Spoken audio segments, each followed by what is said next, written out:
Okay, I think we can start. I don't know if some other people are joining us that are outside or they stay there. Maybe, yes, one more prompt.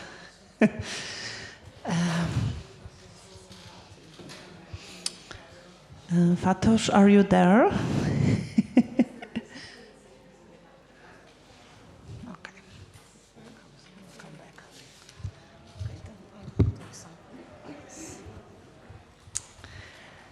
Hello.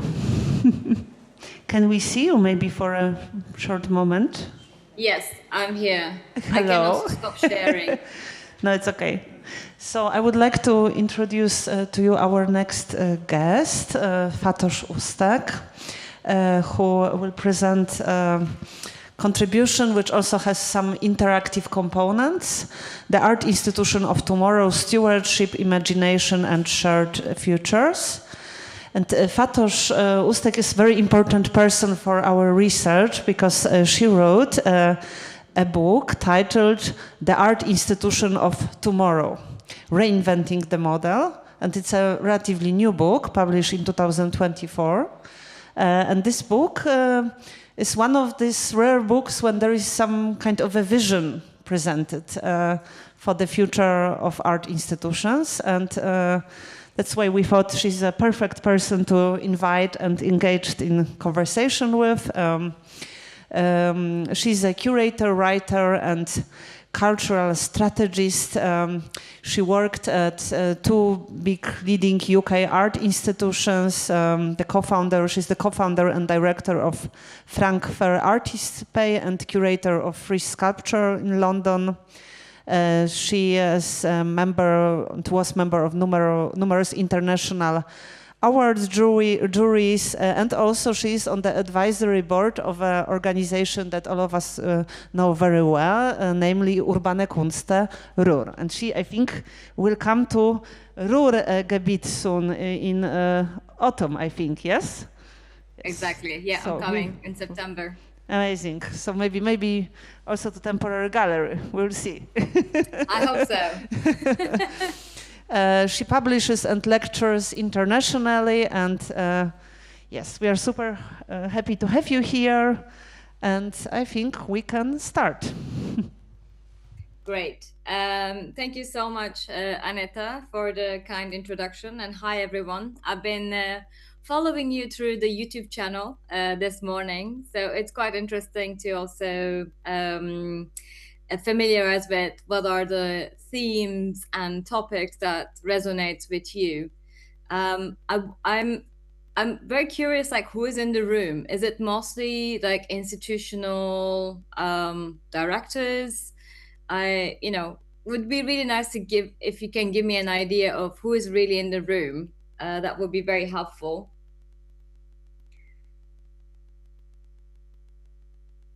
We had an introduction round at the beginning, but maybe I will provide a summary. I missed that. And no, it's okay. But we had I think we have a very interesting group with artists, curators, directors.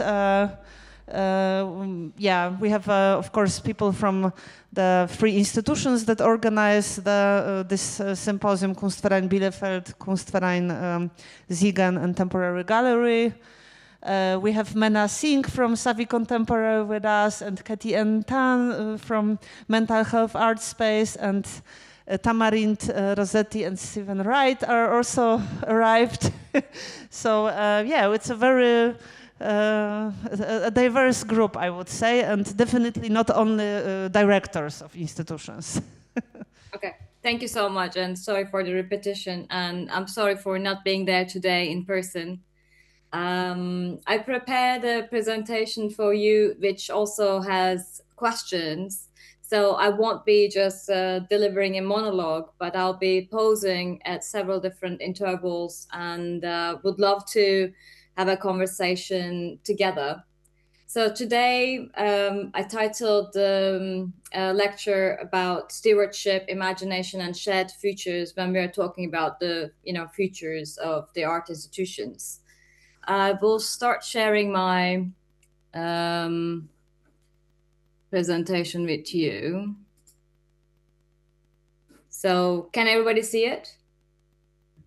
Okay, great. Thank you.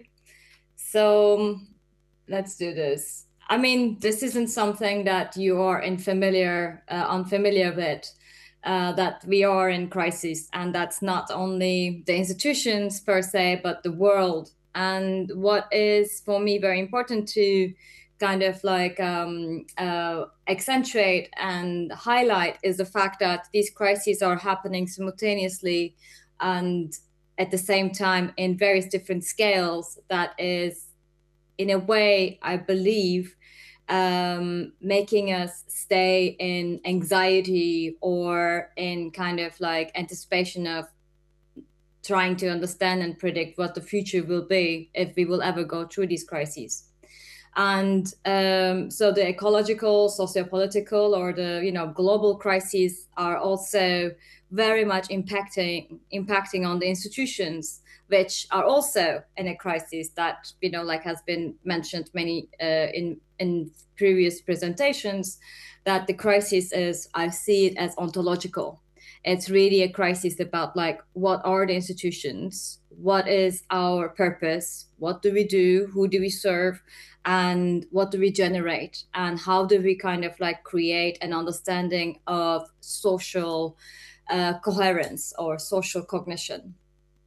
And what I do think is there are also like very important concepts that are in evolution, which comes with, it's almost like crises are the symptoms of evolutionary phases.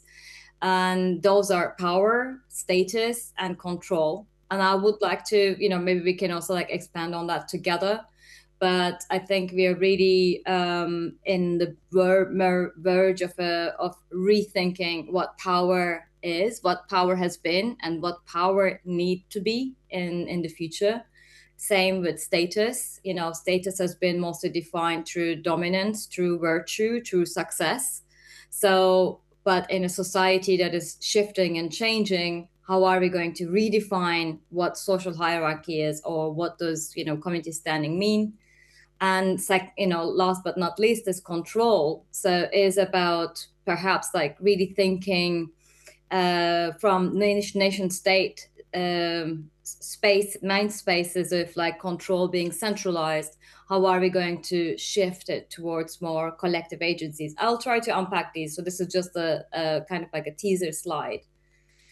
And what I do believe is that we are on the midst of the paradigm shift. The paradigm shift already started, but paradigm shifts are not like revolutions. They don't kind of like, they're not ruptures into the existing status quo. They are more close to like tectonic plates that are drifting into each other, so that the old world is now colliding with the new world. And we already started, and there's so many good examples of excellence to see that the new paradigm is bringing a different worldview, a different perspective, a different mode of being in existence.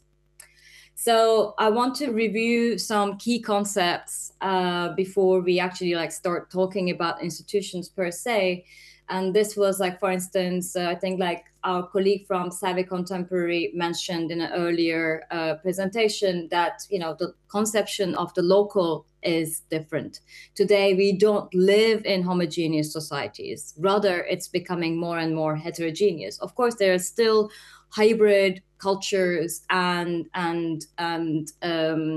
I would say dwellings that try to create a safe space for homogeneity. But if you think about metropolises and the big cities and countries that we live in, we're living more and more in a globalized and non-geographic local. That means with the mass adoption of the internet, you can actually build communities that are near and far. Like today, I'm, like teleporting myself to you from London, and hopefully, like there are some colleagues that I know from before, like Tamarind and Stephen, but maybe there will be a future where we will, build our shared engagement and excitement further into building a temporary community or a long-term community.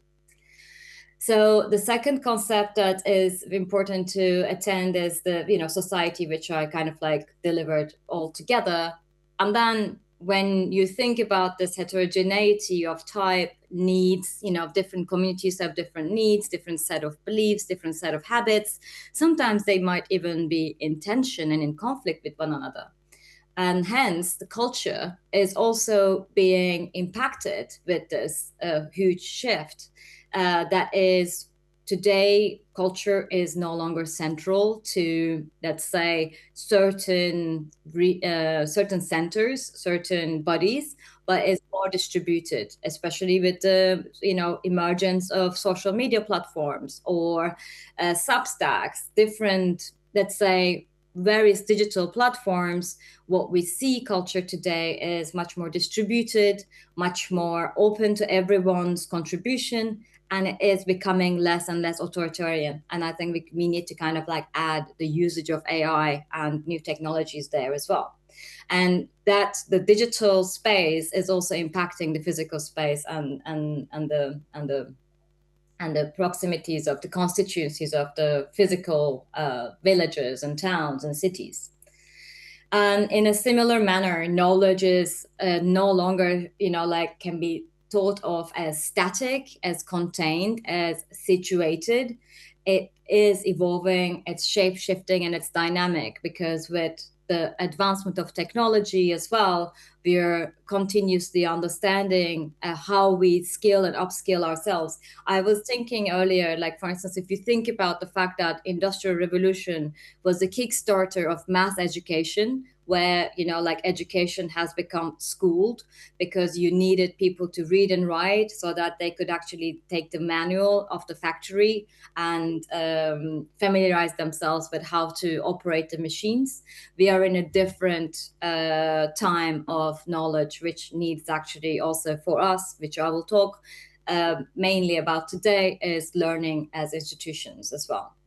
And something very close to our hearts, I believe, is artistic production is also changing. It's becoming multifaceted, it's context related, it's no longer static or isolated, like artists making work in studios. We see more and more different forms and practices coming out, not only social practice, but also artists, engaging other practitioners from across the disciplines. It could be designers, architects, coders, etc. So there's a cohesive collectivity, and also in the artworks there's a multiplicity of knowledge. An artist today might be doing a performance, but then the sound, the light, the atmospheric texture of the setting becomes also part of that body of work. So I'm asking, it's my first question to you all, and maybe we could do, 2-3 responses, but what kind of institution does this moment ask us to become? I would love to hear what you think.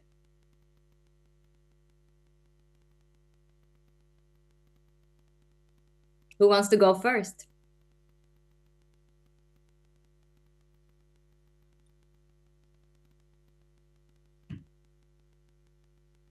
Aneta? No problem. I have all the answers.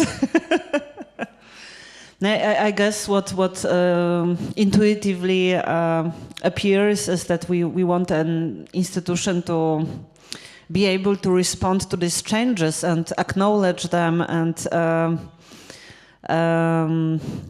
create a program and structure that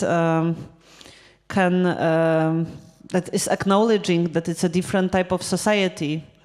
For example, for me, this topic of heterogeneity, even when I worked at Temporary Gallery, I was thinking a lot about it. But one of the moments where I was thinking even more about it was when I wanted to change our website, and I was thinking a lot about this tradition of disciplined modernist graphic design, and how it adheres to a specific type of taste, that is just a taste of a one exclusive group, yeah. And then we were, looking for other ways of approaching this website design, and yeah. So that was one of the. So it's kind of this heterogeneity, it manifests itself in the society, but in the work it manifests, it kind of be acknowledged in many different aspects of your work, not only in the program that you are curating, but also in your graphic identity even as an institution. I don't know, Victoria, that's if amazing. you... Yes. Victoria, do you want to add anything? If we do like this, then I will ask you now. I think that's a good one. Victoria, would be nice to hear from you. I will answer for sure, but I need to think for a second because I was, I need like 2 minutes. Maybe there's one in between.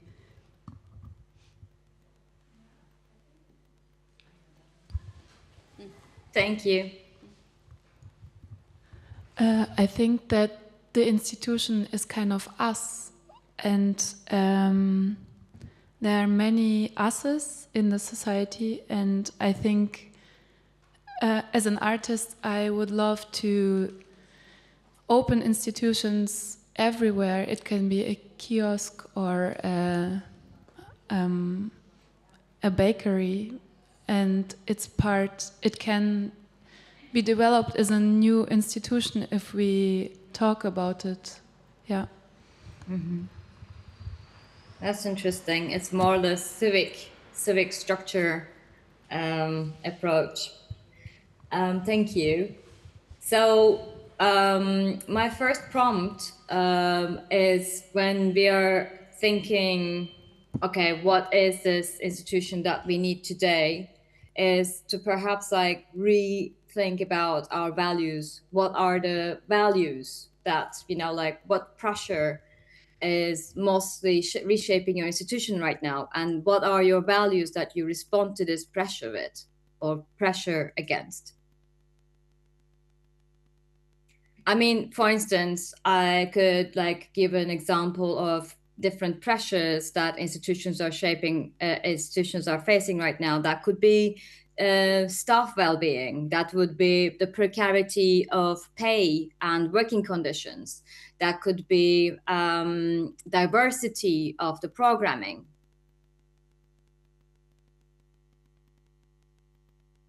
And what are your values to kind of like really respond to that? I'll park this with you, and we can come back to it with the Q&A. I see everybody is now deep in thoughts. But the other question and a prompt is then, because something that is very important is when we talk about structures, we also talk about familiarity. How do we kind of, let's say, from the example of a kiosk or a bakery or an art gallery, how do we recognize them? There is a certain level of familiarity or perhaps like shared values that this symposium is also trying to identify and cultivate. And what should be those values? And I would like argue that maybe those values are the care about the artists, or the kind of, let's say, the engagement with the artwork in a way in which that we attune to how it needs to be made public. So I would also like to park this with you as well, but it would be really important to explore what are the values that should unite us and what should be staying particular to us. There was a conversation about context specificity and how different contexts, different cities, different constellation of a society also informs what the institution is doing or wants to achieve. So I've been doing a lot of keynotes after I published my book, and I would say like this is a cumulative lecture, so I don't repeat myself every time. So Stephen and Tamarind, you're up for something a bit different than Maastricht, and something that I've kind of like came to crystallize is that yes, we need to change, and change. Many institutions are finding it hard to, but I think at the core of it is because we have to accept that we have lost the old way of being. Perhaps we have lost the familiar structures or our, our habits, our attitudes, our ways of finding solutions is no longer valid in this new society that is, like accelerating, and that also has a, huge impact with the advancement of technologies. So what we need to do to actually accept that we need to change, we have to accept that we have lost. And then perhaps we need to grieve or allow that grief to surface. Before allowing grief, and that could be structural grief, institutional grief, individual grief, we won't be able to move into the new that we think needs to be cultivated and formed. And once we've kind of like gone through our grief, which also has 5 stages, sometimes there's 6 stages, you can look at the work of Elizabeth Kubler-Ross for individual personal grief. But I think we do need a societal and structural grief too.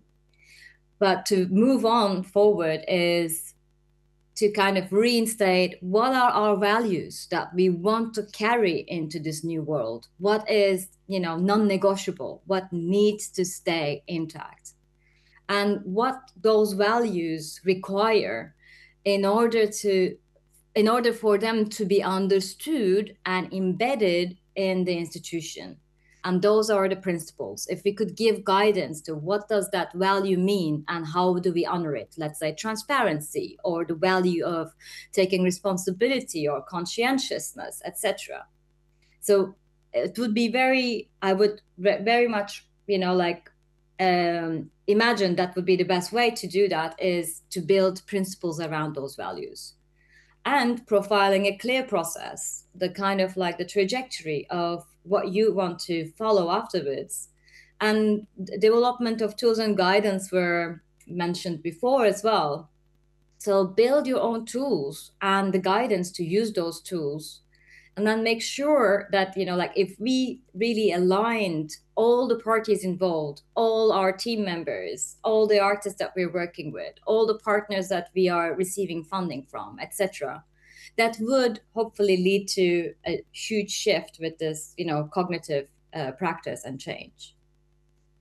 So I want to kind of like talk a little bit about the defining the process. And my opening thesis for this keynote lecture, however you want to call it, is that I do believe the future lies in reconceptualizing the art institution not as a static, fixed site, but as a dynamic, distributed, and collaboration-driven model built for the challenges of our age.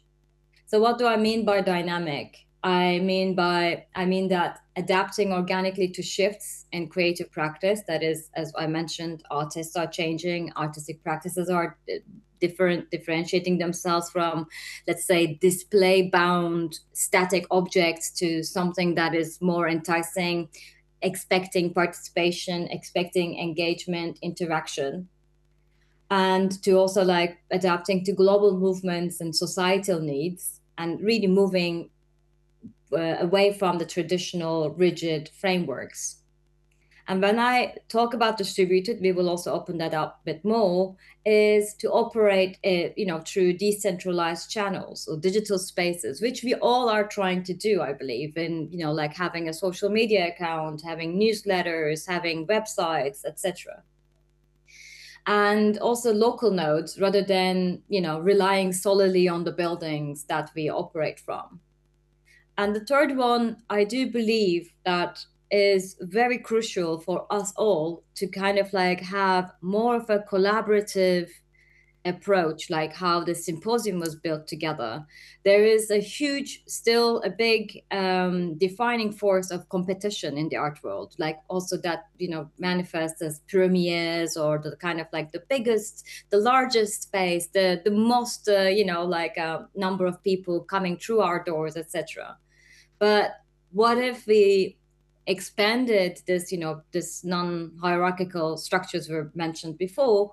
What if we expanded this kind of like rethinking of the organizational structures to our operational partnership structures and make it much more of a horizontal network of contributors, like with artists, with public dialogue, to kind of co-create value and agency? So this is the book that I've written that Anita mentioned. And these are the people that I interviewed whose quotes were included in the publication. And I'm not going to go so much deep into this, but I want to kind of like outline the four concentric pillars that inform the book. The book is not only identifying the structural ontological crisis that institutions are in, but it's trying to provide some solutions to the problems that we are facing. And it's mostly, I would say, like structural and more pragmatic frameworks. Of course, there is theory and philosophies around it, but this is much more of a pragmatic sort of rethinking an institution. And I do propose that this lineage of power dependency, that institutions have been always dependent on the centers of power, that could be private money, philanthropists, or governments, state agencies, etc. That we need to find a way to transition to financial, operational, and artistic autonomy.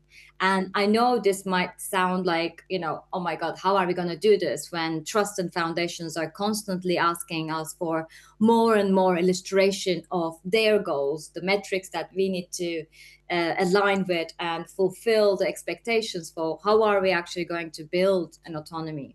And that's, I think, like some on a much more bigger picture thinking, autonomy and agency are two very core values that an organization could have. And once they do, they could really excel in what they do. It's not about excelling in scale, but excelling in the depth of inquiry and also engagement with the content and knowledge that they catalyze.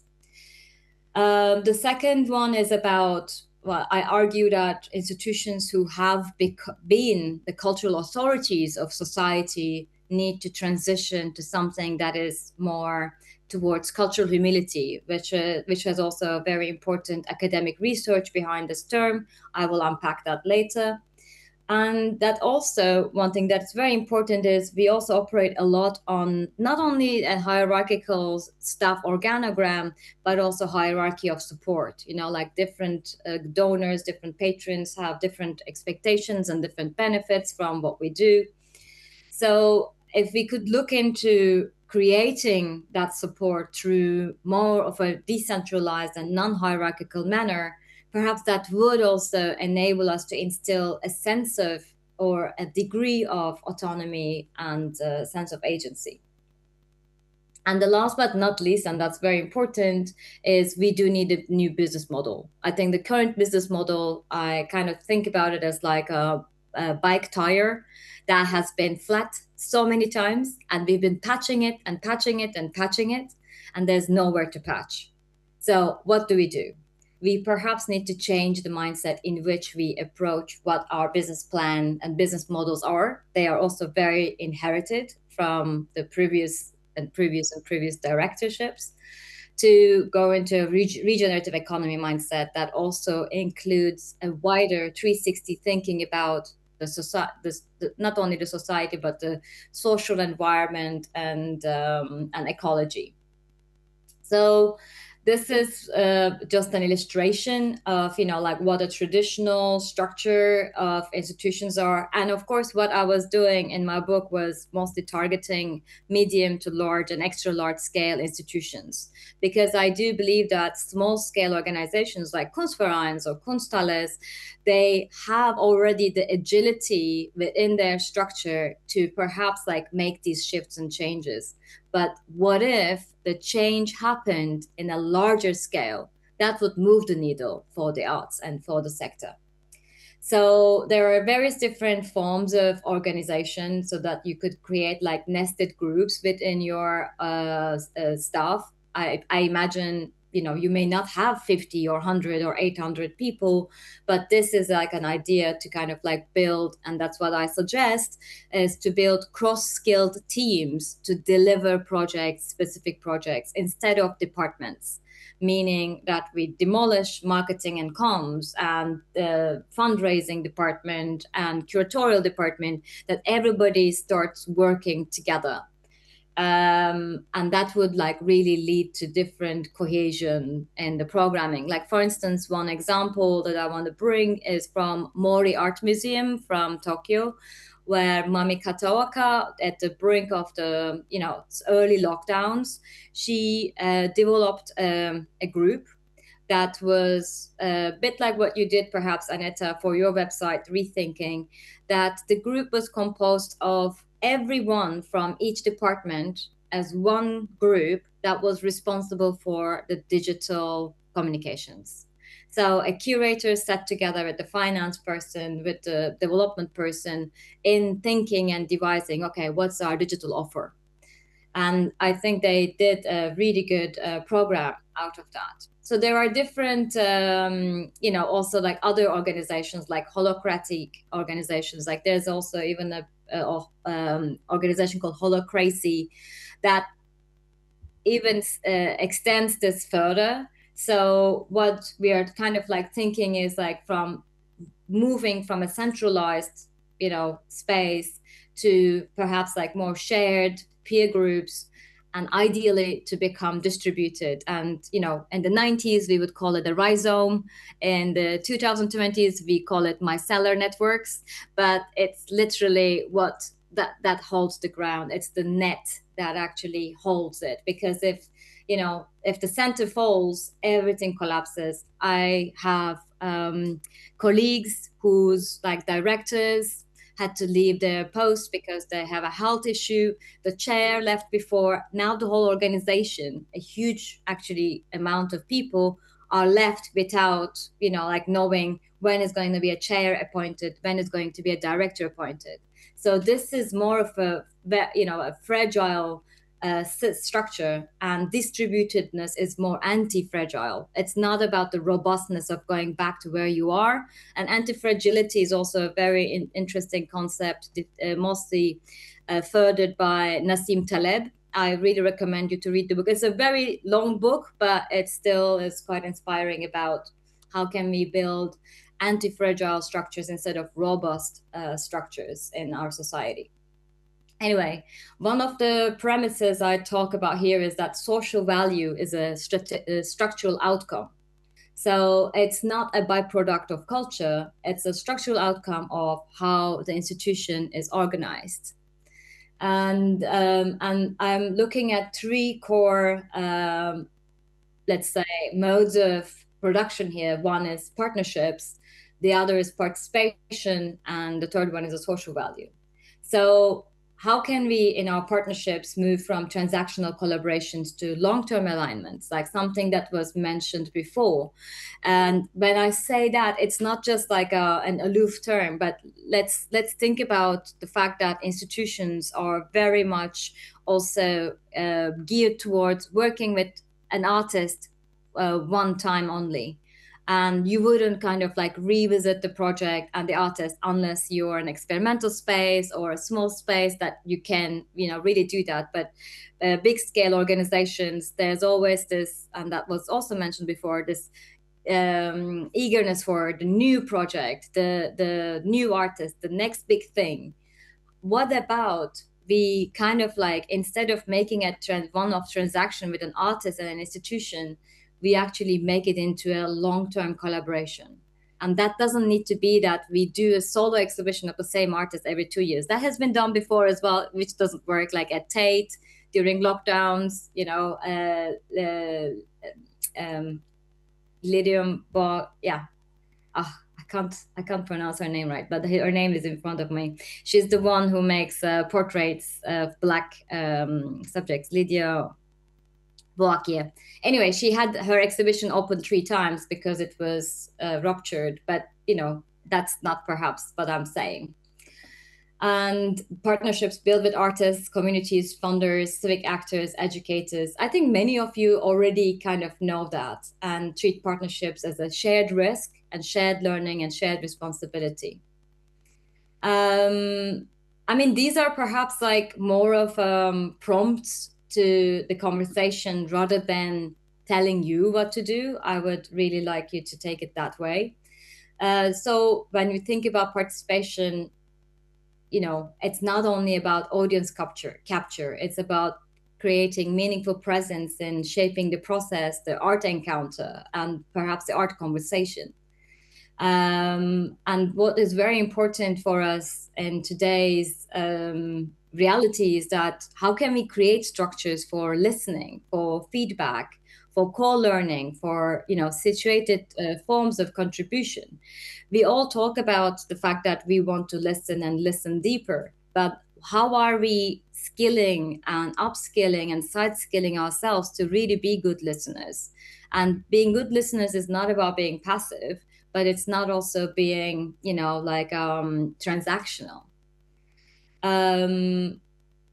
And then when we come to social value, social value should be designed into the institution, not added at the end. Many funding bodies are now asking for, okay, how can we measure our social impact, etc.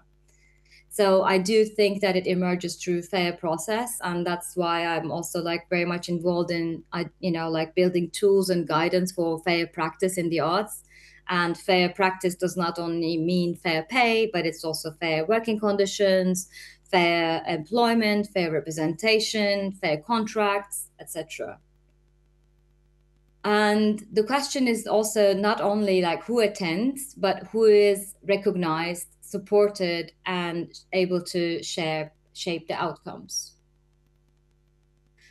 Maybe it's a good moment to break and turn the microphone to you, to the room. I see different energies there. Where does social value currently sit in your organization? Is it in the mission statement, in the program, or in the structure?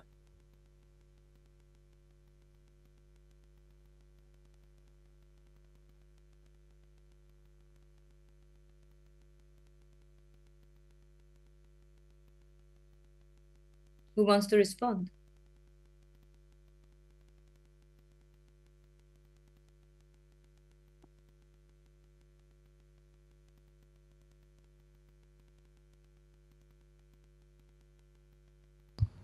I won't move on. So I think we will respond, but we have some questions in the chat, in the live stream. Maybe before, to give everybody a bit more time for their answer, we could refer to them. So Dominic Müller is listening to us. Hello, Dominic. We know each other. And he... But then maybe we take the questions after I finish. I haven't finished the presentation. I think that would be better. You want... Okay, yeah. Okay, then we do it like this. These are questions for yes. the attendant. Okay, sorry. Yeah. Okay. No, it's fine. Okay, I will move from questions to questions. So one question again, thinking about distribution, and something that is very important is this kind of change from centralized to decentralized doesn't happen overnight. It needs to be also built into a process. But what you could do, or what we can all do in our respective organizations, is perhaps think about what are the small steps that we can take to make decisions much more distributed. One idea is perhaps giving a budget and the responsibility to a younger colleague and distributing this responsibility of holding the whole budget for the whole project on your own, but delegating the responsibilities in biteable chunks where they can also respond with accountability might be a good start. So it's not about overnight changing from one center making all the decisions to everyone making decisions for the institution, but it's actually building a sequential, a gradual process into it. So something I brought more to talk about, and I thought that might resonate with you all, is that how do we step from being cultures of authority to cultural humility? So the second chapter I focus on is that the mindset of the organization becomes a learning organization. And that basically builds learning into its systems and into its capabilities. A learning organization, if we described it, is innovative and open. It's well-informed and curious. It listens, digests, elaborates, and it's responsive instead of reactive. And especially with the crises that are happening left and right, it is so hard to be responsive today, because also, perhaps your audiences, your followers are expecting you to take a stance, make a point about an injustice, about the war, about, many things going on. So how do you, be a responsive organization under pressure?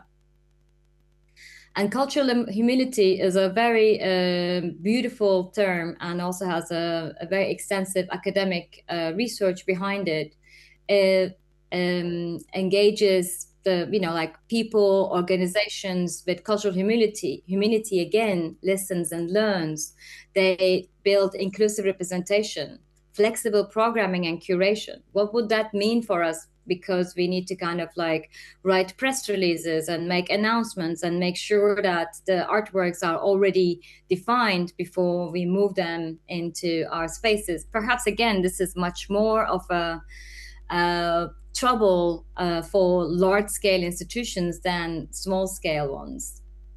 And cultural humility also instills internal reflection and accountability and commitment to equity over expertise. Something I said that in before, and people were talking about, okay, what does that mean?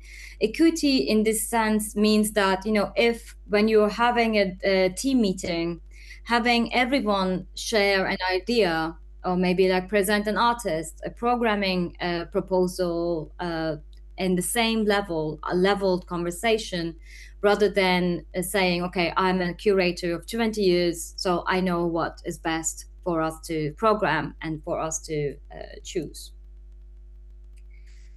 There are 5 strategic building blocks for learning. That starts with clarity, and again, reiterating values and the vision of the organization.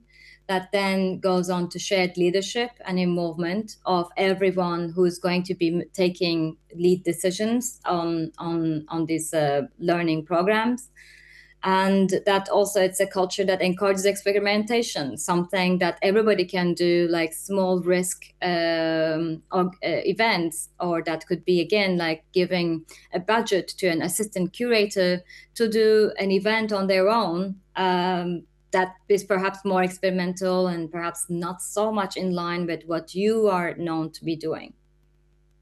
And it's also about ability to transfer knowledge across organizational boundaries. That's also why I was suggesting in the book that cross-skilled teams would, by default, transfer their knowledge across one another, because the decision-making will be, again, done within the team, and then people can learn from each other, especially if they also follow a clear outline of why they think what they think. And then, of course, it's teamwork and cooperation. And it's a multidimensional construct. It's not, only about, creating opportunities for all members of the team, but it's also kind of like cultivating a culture of questioning, feedback, and experimentation.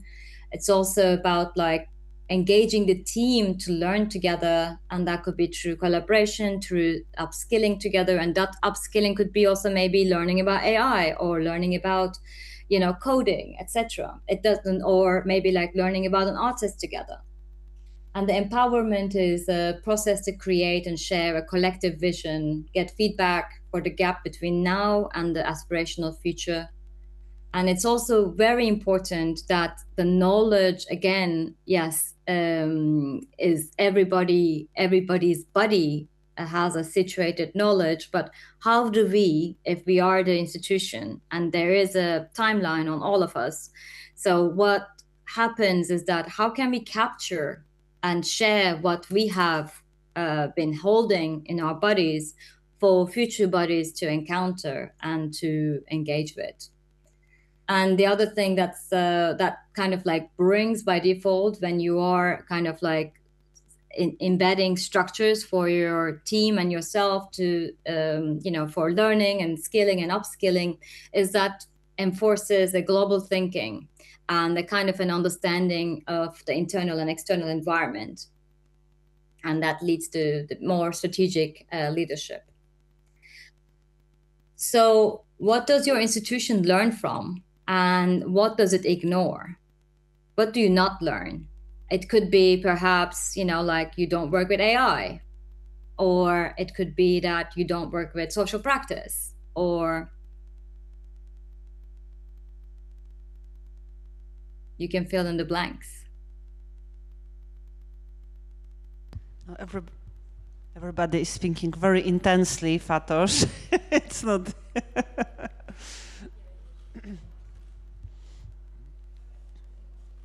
Okay, have a think. And so again, pronouncing this further and further, it's important for us to think about what is cultural competence and what is cultural humility, and how do they engage with each other. Because it is also important that we as institutions, let's say, are interested in production of knowledge. So we also need to have a level of competence, the ability to recognize, significance, but also at the same time, how are we going to transfer this competence through humility, through listening, through creating space for others to express their needs and their awarenesses. So that's another, so this is, maybe I should have put that slide way before. It's actually a term from Health and Sciences by Melanie Talibon and Jenny Murray Garcia. And this emphasizes the need for process-oriented approaches that are active, self-aware, and responsive to systemic challenges. So the cultural humility is, there's 3 dimensions of it. That is institutional accountability, recognizing and challenging the power imbalances, and the lifelong learning and critical self-reflection. I really recommend you to read, if you haven't yet, Jessica Tai's 3 Dimensions of Cultural Humility. It's a PDF that you can also find online that might resonate with you. Last but not least was also like the degenerative economy mindset to the regenerative. The degenerative economy mindset is not the degenerative art. It's basically thinking about the capitalist and neo-capitalist structures where a small amount of value is inserted into the system and much more output is expected. That could be a degenerative mindset is paying artists 500 euros for a solo show and expecting them to work for you for 9 months. Or the same thing for an institutional colleague. Or the trust and foundations that do that too, where, they might be giving a small amount of money, but expecting higher returns with that small amount. I can give an example of, for instance, like Arts Council England now has been decreasing its contribution to institutions, and they want to be on the threshold of 20%. However, they want 100% deliverables for the 20% that they support institutions for. That is like 100% deliverable of number of attendances, the kind of like demographics of the attendance, the diversity, the ethnical origins, and of course, the amount of programming that you do, with 100% as of being received by everywhere else, the 80% remaining by everywhere else than Arts Council. But when we come to regenerative economy mindset, there is a very beautiful book by an economist who works at Oxford University, Kate Raworth. It's also the book called Donut Economics. She basically created this donut-like structure, as you are seeing on the screens, and she puts the interior circle, the social foundations that are water, food, health, peace and justice, political wars, social equity, housing, etc. And then the ecological ceiling that includes climate change, chemical pollution, freshwater withdrawals, biodiversity loss, air pollution.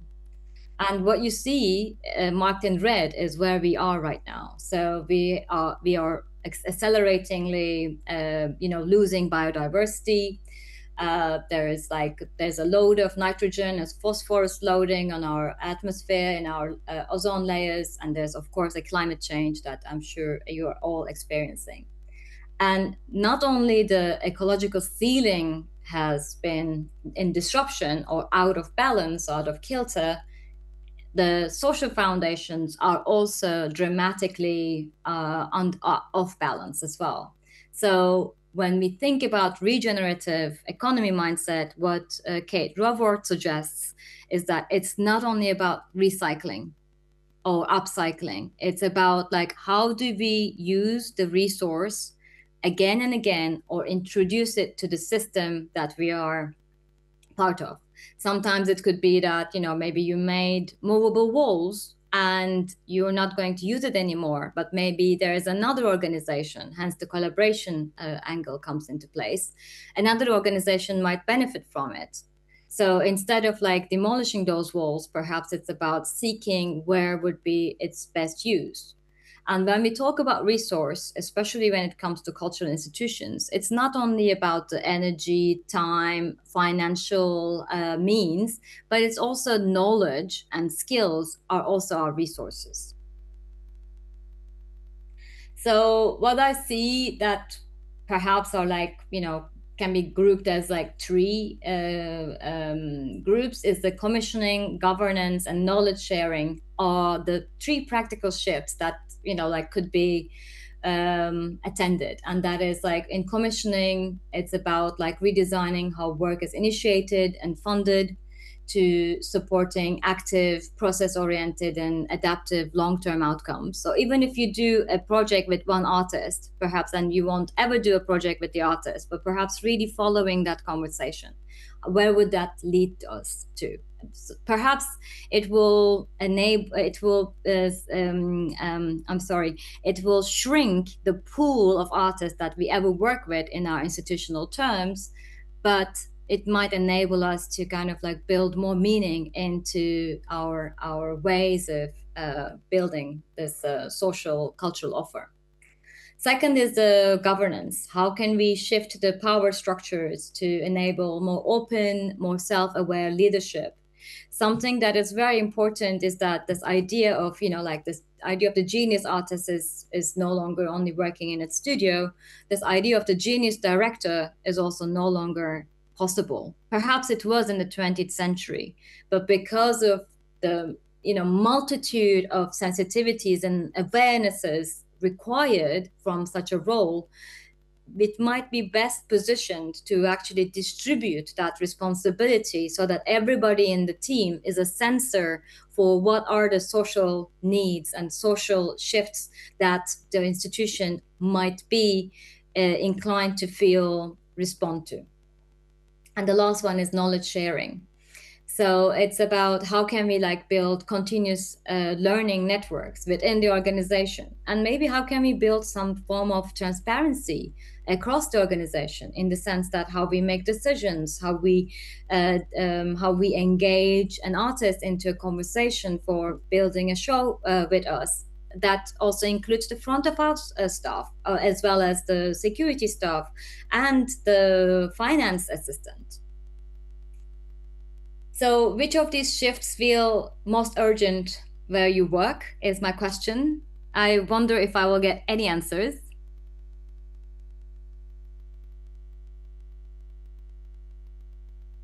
Great.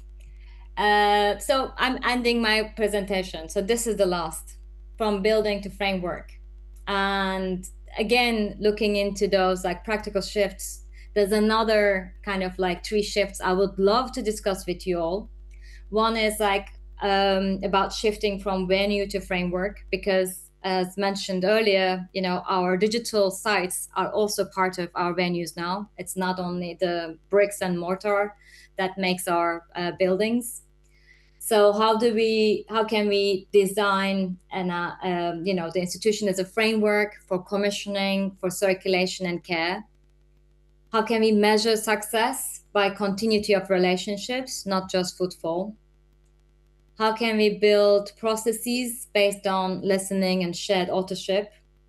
And how can we make leadership become much more collaborative and facilitative? And how can we build long-term support for artists, for publics and knowledge, and maintain conditions where creative work unfolds over time. Something that is very much interesting, and perhaps we can also discuss that among multiple things that I'm kind of like throwing at you today, is it's quite interesting to observe, especially large-scale organizations, either focusing on archive shows or building brands of mostly deceased, sometimes alive artists. And this for me is quite interesting in the sense that it's almost like an avoidance to face the realities of today. We just feel like, okay, let's just look into the history, or let's just create a popularity around this aura of the artist so that this is what we talk about, but we don't talk about anything else. Anyway, I'll park that with you with all the other things. So my last point, this whole organizational revision is part of our evolutionary process. There is a very important book by John Gebser called Ever Origin, and he maps the structures of consciousness. And he says that there are 5 structures of consciousness: archaic, magical, mental, mythic, and integral. And he says that in our time, in the given time, this book is written 50 years before, is that we actually have all these different types coexisting together. This structured approach to consciousness really inspired Frédéric Laloux, who's a sociologist, French sociologist, who wrote the book Reinventing Organizations, that has very much inspired me to really also think about what could be a new model for art institutions. And he kind of built this book is kind of building the spectrum of organizational models that I'm going to do a crash course in 10 seconds. So he talks about stages of development for us. And he says that his main premise is that with every evolutionary change, our way of organizing has shifted. So we started with a power-centric organization that is like the mafia, where there's power, chaos, and fear, and there's a command authority, and there's a division of labor. There's one person on the top, and all others are serving. Once the person on the top is looking left, it gets killed, and somebody else replaces it, etc.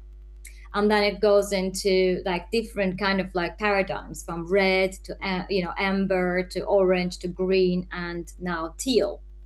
So, and he says that our evolution is also really coming from power-centric to hierarchical, meritocracy, collaborative, and evolutionary. And this evolutionary stage is where there is self-management in the organizations we build. There is wholeness, a way of feeling that you make a meaningful contribution to where you work with. And also, anti-fragile organizations that are not robust to kind of be a trampoline of pushing back or coming back up like a wind-up doll, but they are, they're like a net, and that there's a higher purpose and a distributed decision-making in the organization. And the book also talks about different organizations who are already operating as a teal. So I will leave with you a quote that kind of culminates all the stuff that I've been talking about, is that with every new stage in human consciousness also came a breakthrough in our ability to collaborate, bringing about a new organizational model. Organizations as we know them today are simply the expression of our current worldview, our current stage of development. Thank you. Thank you so much, Fatoş. Thank you. I continue with some comments from the live stream, and then we can switch to the group here. Teresa Schuleit, hello, Teresa, is commenting NGO, Offspace, Archive and Museum here. Social questions and responsibilities are unfortunately completely buried beneath the absolute need for financial efficiency. Okay, so pointing out to the difficulties here. But I think, Fatoş, you also spoke about the need for developing other funding structures and as a kind of a precondition for the work. And then we have question from Dominic Müller. Are we in agreement with the premise at all? For instance, to speak about the non-authoritarian trends within culture, I would ask you how you would grapple with the rise in authoritarian politics, as well as the claims of authoritarianism within the left, the gender debate, etc. A new institution would have to necessarily leave space for less rigid claims of status quo, I think. I don't know, Fatoş, I agree. The thing is, the current, rise of authoritarian politics, I see it as the old world collapsing. It's the big sign. And if you look at history, you see that all these big empires, big civilizations, before they collapsed, if the emperor was very much in possession of everything that they thought they owned, they destroyed it. It could be from the Alhambra or, I'm not going to give any names, but so what I see at the moment, the whole rise and the destruction in the world is also a symptom of the old world collapsing. And yeah. Do we have questions and comments here from the people in the room? Yes, Patrick. Maybe just one idea.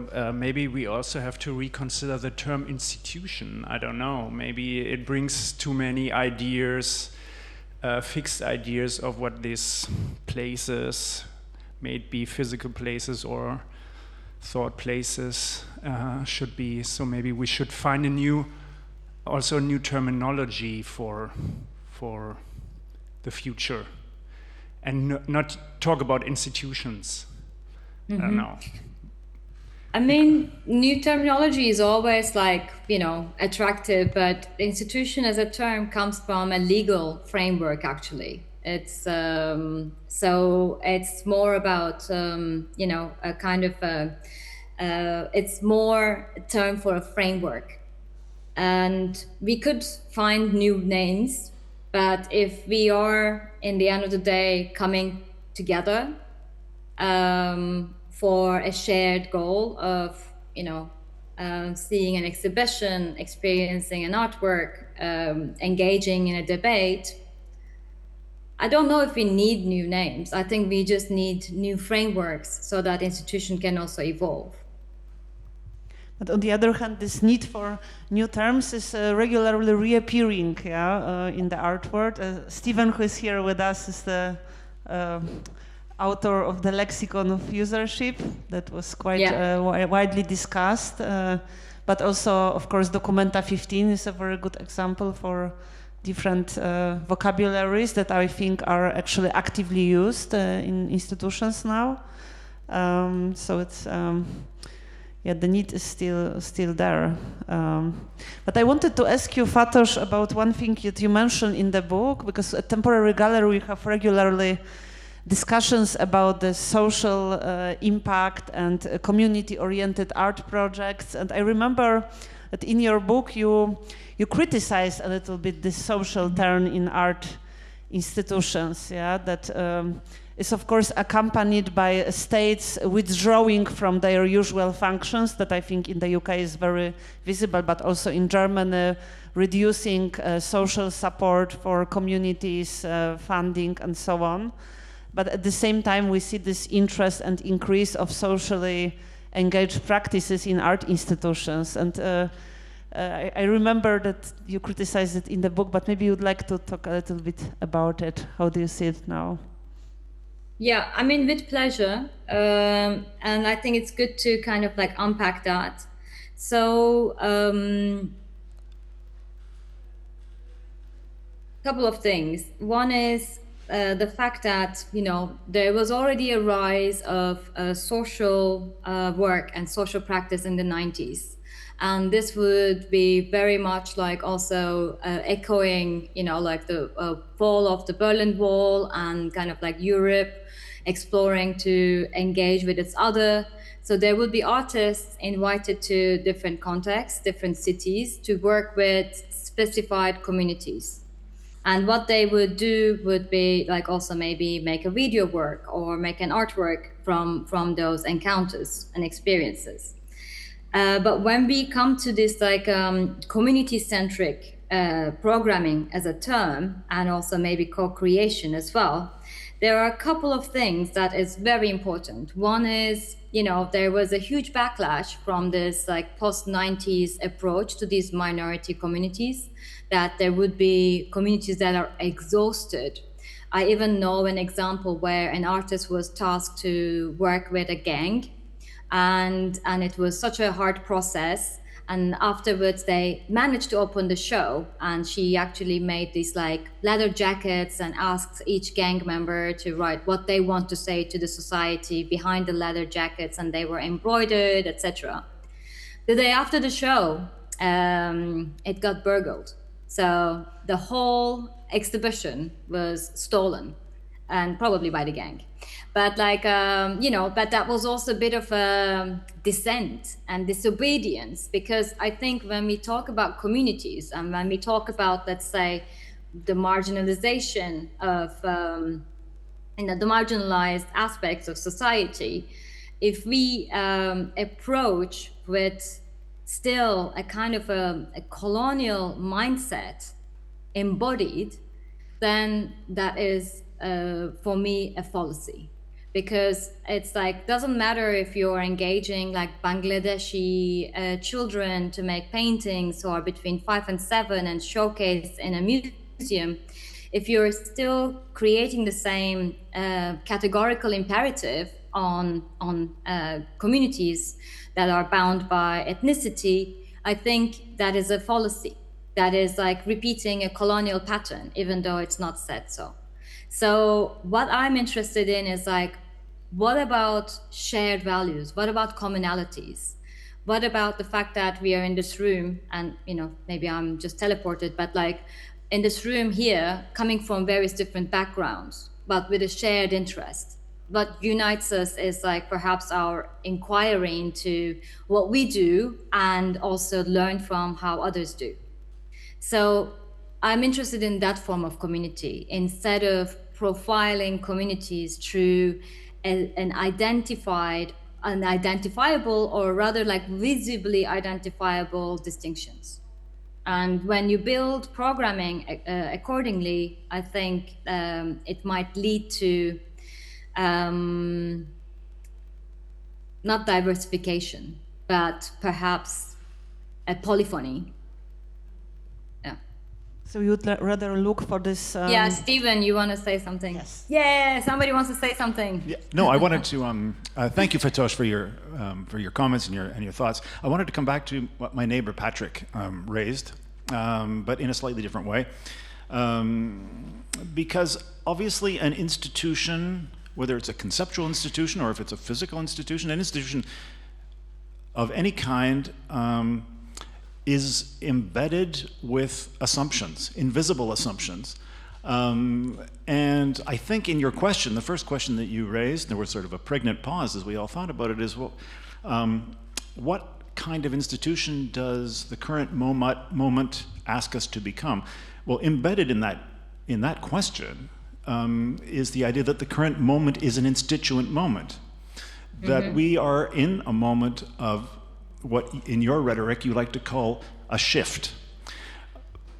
And for practical purposes, as a representative of an institution, that's my day-to-day reality as well. But I also wonder if the institutional crises that we're facing are not also due to the type of compromises on which contemporary institutions were based. And if in fact the moment is not entirely an instituent moment, but a destituent moment.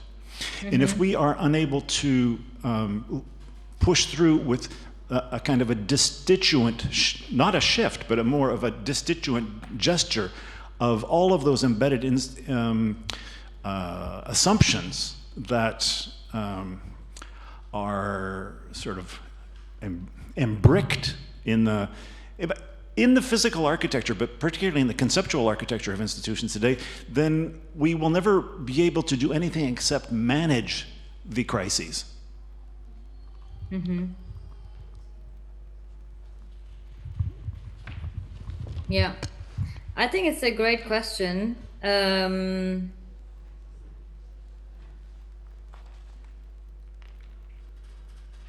So I think it's similar to a fall, you know? There is this space between you are standing and you've landed. And then that space in between, you don't know what's happening and you can't control. And I feel institutions are in that space at the moment. We are on a fall. And we will land because at the moment, I mean, like, perhaps if I was there, I would be much more engaged in this conversation on a deeper basis. But perhaps the fact that, you know, like, there is a hyper flattening of culture happening at the moment, not only in popular culture, but institutional fronts. You know, there's all this like,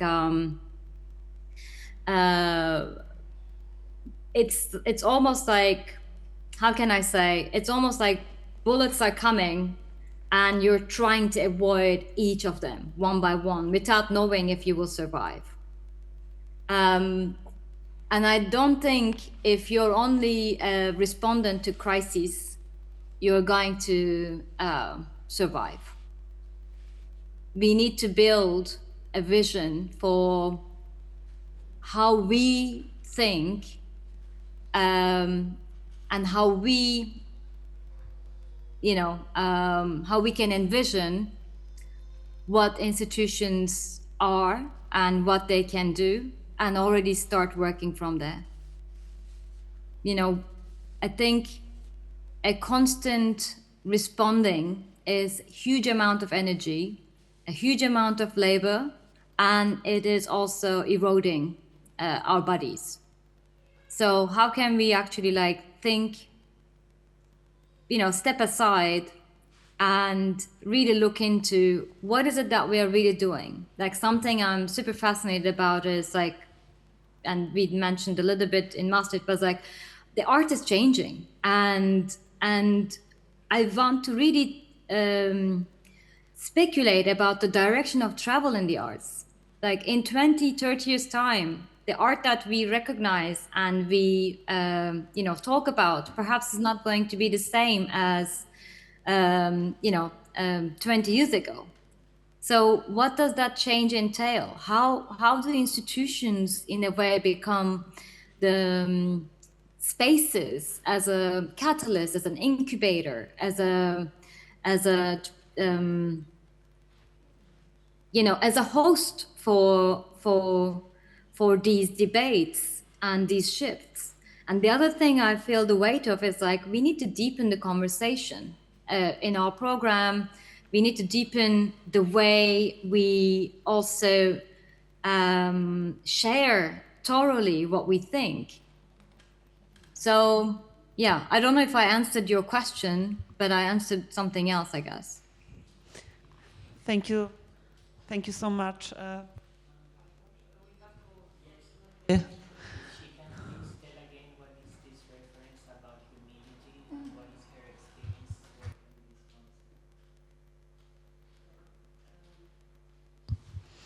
So there is a question related to the cultural humility.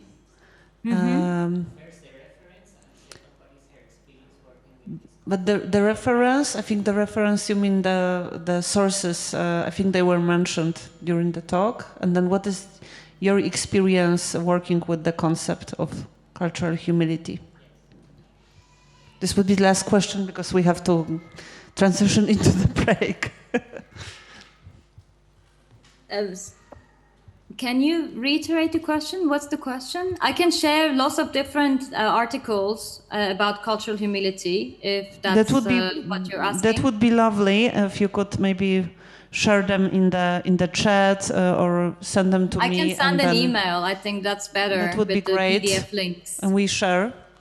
And you meant like practical experiences, like some examples of situations from your practice related to the cultural humility. Maybe one example how this can work. Yeah, I think like there is more examples from like sociological frameworks, especially in the ones that I've read. But how I envision that happening for institutions is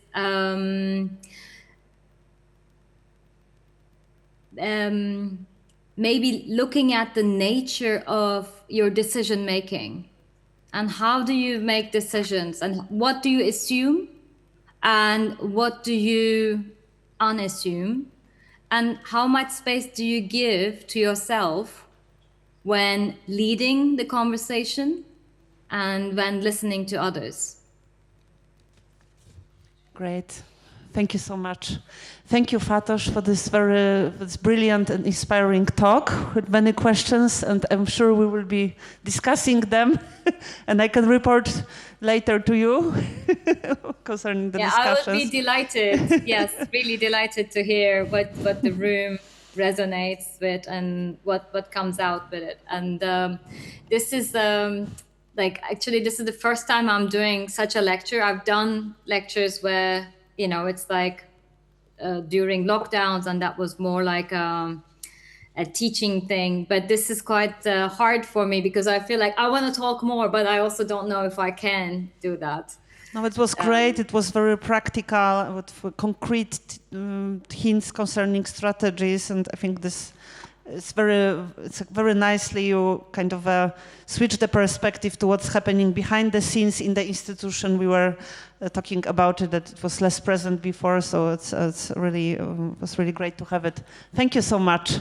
Thank you. My pleasure. Thank you. I hope you have a great rest of your day, and I'll be following the talks. Thank you. Bye bye. Bye bye. Thank you.